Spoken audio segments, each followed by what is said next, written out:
Hello student, welcome to railway Pathshala daily current affair की इस class में आपका बहुत बहुत स्वागत है। तो चलिए आज की क्लास को स्टार्ट करते हैं। आज का पहला क्वेश्चन है क्वेश्चन नंबर फर्स्ट। निम्न में से किस दिन अंतर्राष्ट्रीय सांकेतिक भाषा दिवस मनाया जाता है? ऑप्शन ए 20 सितंबर, ऑप्शन बी 21 सितंबर, ऑप्शन सी 22 सितंबर, ऑप्शन डी 23 सितंबर। तो इसका सही आंसर हो जाएगा ऑप्शन डी 23 सितंबर। हर साल 23 सितंबर को अंतर्राष्ट्रीय सांकेतिक भाषा दिवस मनाया जाता है।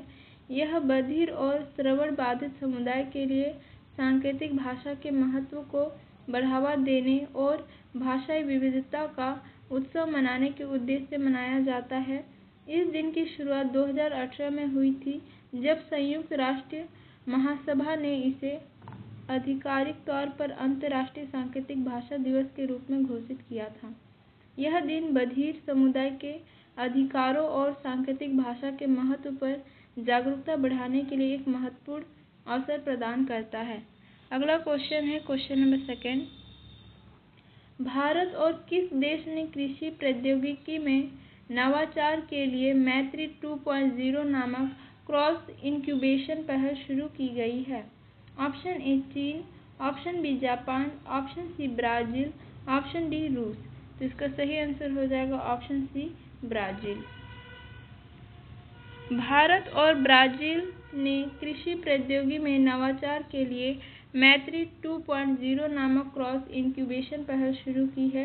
इस पहल का उद्देश्य दोनों देशों के नवप्रवर्तकों, स्टार्टअप्स और संस्थानों को एक साथ लाकर सतत कृषि, डिजिटल प्रौद्योगिकी और मूल्य श्रृंखला विकास में नए अवसर पैदा करना है। यह कार्यक्रम भारतीय कृषि अनुसंधान परिषद (ICAR) और ब्राजील की संस्था EMBRAPA के बीच समझौते के तहत आयोजित किया जा रहा है। अगला क्वेश्चन है क्वेश्चन नंबर थर्ड। निम्न में से किस देश ने अमेरिका द्वारा H-1B वीजा पर कार्रवाई के बाद वैश्विक प्रतिभाओं को आकर्षित करने के लिए के वीजा शुरू करने की घोषणा की है? Option A England, option B चीन, ऑप्शन सी रूस, ऑप्शन डी फ्रांस। तो इसका सही आंसर हो जाएगा ऑप्शन बी चीन। चीन ने अमेरिका द्वारा H-1B वीजा पर कार्रवाई के बाद वैश्विक प्रतिभाओं को आकर्षित करने के लिए के वीजा शुरू करने की घोषणा की है। यह वीजा 1 अक्टूबर 2025 से लागू होगा और इसका उद्देश्य युवा उच्च कुशल स्टेम, विज्ञान, प्रौद्योगिकी, इंजीनियरिंग और गणित प्रतिभाओं को आकर्षित करना है। चीन का के वीजा अमेरिका H-1B वीजा के समान है, लेकिन इसमें कुछ महत्वपूर्ण अंतर है, जिसमें वीजा शुल्क चीन का के वीजा शुल्क अमेरिकी H-1B वीजा शुल्क की तुलना में कम होने की संभावना है, जो 1 लाख अमेरिकी डॉलर है। दूसरा, नौकरी का प्रस्ताव के वीजा के लिए किसी चीन कंपनी से नौकरी का प्रस्ताव आवश्यक नहीं है, जबकि H-1B वीजा के लिए अमेरिकी नियोक्ता से अधिकारी का प्रस्ताव आवश्यक है। वैधता और प्रवेश के वीजा में लंबी वैधता और लचीले प्रवेश की सुविधा होगी। अगला क्वेश्चन है क्वेश्चन नंबर 4। निम्न में से किसने अजरबैजान ग्रैंड प्रिक्स 2025 का खिताब जीता है? Option A Max Verstappen, option B George Russell, option C Oscar Piastri, option D Sergio Perez. तो इसका सही आंसर हो जाएगा option A Max Verstappen. Max Verstappen ने अजरबैजान ग्रैंड प्रिक्स 2025 का खिताब जीता है। यह जानकारी विभिन्न प्रतिष्ठित स्रोतों द्वारा प्रदान की गई है और फार्मूला 1 रेसिंग के नवीनतम परिणामों से मेल खाती है। वेरस्टेप्पन की इस जीत ने उनकी टीम की कंस्ट्रक्टर स्टैंडिंग में भी महत्वपूर्ण योगदान दिया है। अगला क्वेश्चन है क्वेश्चन नंबर 5। निम्न में से किस शहर में ई गवर्नेंस पर 28वां राष्ट्रीय सम्मेलन आयोजित किया गया? Option A Visakhapatnam, option B Surat, option C Rajgir, option D Dispur. तो इसका सही आंसर हो जाएगा option A Visakhapatnam. E governance पर 28वां राष्ट्रीय सम्मेलन विशाखापट्टनम शहर में आयोजित किया गया है। यह सम्मेलन 9 और 10 जून 2025 को हुआ था। जिसका विषय विकसित भारत, सिविल सेवा और डिजिटल परिवर्तन था। इस सम्मेलन का आयोजन प्रशासनिक सुधार और लोक शिकायत विभाग और इलेक्ट्रॉनिक एवं सूचना प्रौद्योगिकी मंत्रालय ने आंध्र प्रदेश सरकार के सहयोग से किया था। अगला क्वेश्चन है क्वेश्चन नंबर 6।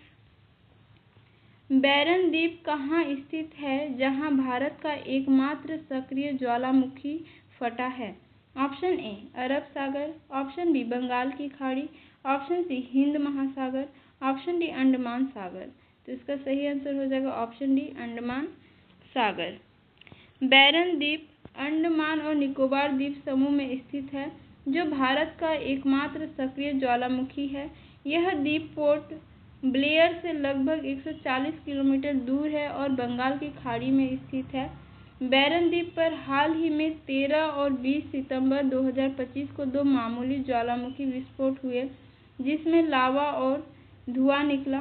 यह ज्वालामुखी भारत व बर्मी टेक्टोनिक प्लेटों के किनारे एक ज्वालामुखी श्रृंखला के मध्य स्थित है।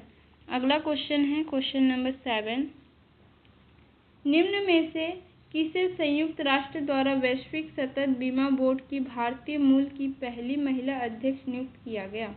Option A Arpita Mukherjee, option B मेघना Rai, option C Amita Chaudhary, option D Nidhi Mishra. तो इसका सही आंसर हो जाएगा ऑप्शन सी अमिता चौधरी।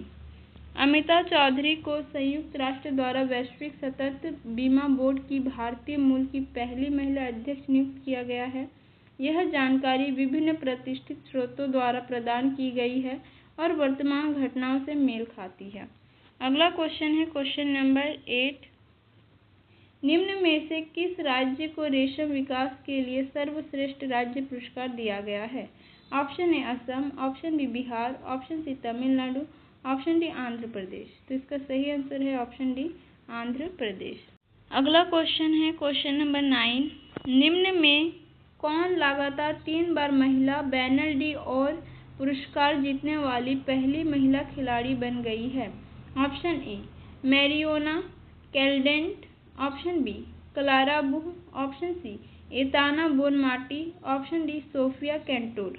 तो इसका सही आंसर है option C Aitana Bonmati. Aitana Bonmati लगातार 3 बार महिला बैनल डी और पुरस्कार जीतने वाली पहली महिला खिलाड़ी बन गई है। उन्होंने 2025 में यह उपलब्धि हासिल की जब उन्होंने बार्सिलोना और स्पेन की मिडफील्डर के रूप में अपने उत्कृष्ट प्रदर्शन के बल पर यह पुरस्कार जीता। बोनमती ने अपनी टीम को कई खिताब जिताने में महत्वपूर्ण भूमिका निभाई है, जिसमें यूरोपीय चैंपियनशिप और चैंपियनशिप लीग शामिल है। अगला क्वेश्चन है क्वेश्चन नंबर 10। सीमा सड़क संगठन द्वारा 21 सितंबर 2025 को प्रोजेक्ट विजय का कौन सा स्थापना दिवस मनाया गया? ऑप्शन ए 14वां, ऑप्शन बी 15वां, ऑप्शन सी 16वां, ऑप्शन डी 17वां। तो इसका सही आंसर हो जाएगा ऑप्शन बी 15वां। सीमा सड़क संगठन द्वारा 21 सितंबर 2025 को प्रोजेक्ट विजय का 15वां स्थापना दिवस मनाया गया। यह परियोजना लद्दाख में सड़कों और पुलों के निर्माण और रखरखाव के लिए जिम्मेदार है। प्रोजेक्ट विजय ने अपने 15 वर्षों के कार्यकाल में 1400 किलोमीटर से अधिक सड़कों पर 80 प्रमुख पुलों का निर्माण किया है। यह परियोजना भारतीय सेना की परिचालन आवश्यकताओं को पूरा करने और लद्दाख की सुदूर घाटियों और अग्रमी क्षेत्रों को राष्ट्रीय मुख्य धारा से जोड़ने में महत्वपूर्ण भूमिका निभाती हैं। अगला क्वेश्चन है क्वेश्चन नंबर 11। निम्न में से किस शहर में भारत की पहली त्रिसेवा अकादमिक प्रौद्योगिकी संगोष्ठी शुरू की गई? Option A Patna, option B Bhopal, option C Jaisalmer, option D New Delhi. तो इसका सही आंसर हो जाएगा ऑप्शन डी नई दिल्ली। भारत की पहली त्रिसेवा अकादमिक प्रौद्योगिकी संगोष्ठी नई दिल्ली में शुरू की गई। यह संगोष्ठी 22 और 23 सितंबर को मोनिकोस्टो सेंटर में आयोजित की जाएगी, जिसका उद्देश्य सशस्त्र बलों और अकादमिक जगत के बीच तालमेल बढ़ाकर मजबूत रक्षा पारिस्थितिकी तंत्र विकसित करना है। इस कार्यक्रम में कई शीर्ष अकादमिक और अनुसंधान एवं विकास संस्था भाग लेंगे, जिसमें सेमिनार, पैनल चर्चा और प्रदर्शनियां शामिल होंगी। संगोष्ठी में अकादमिक संस्थानों को अपने विचार, प्रस्ताव या विकसित प्रौद्योगिकी प्रस्तुत करने का अवसर मिलेगा। तो आज की क्लास को यहीं तक रखते हैं। आशा करते हैं कि आज की जानकारी और आज के क्वेश्चन आपको पसंद आए होंगे। यदि आप चैनल पर नए हैं तो चैनल को सब्सक्राइब कर लीजिएगा। Thank you for watching.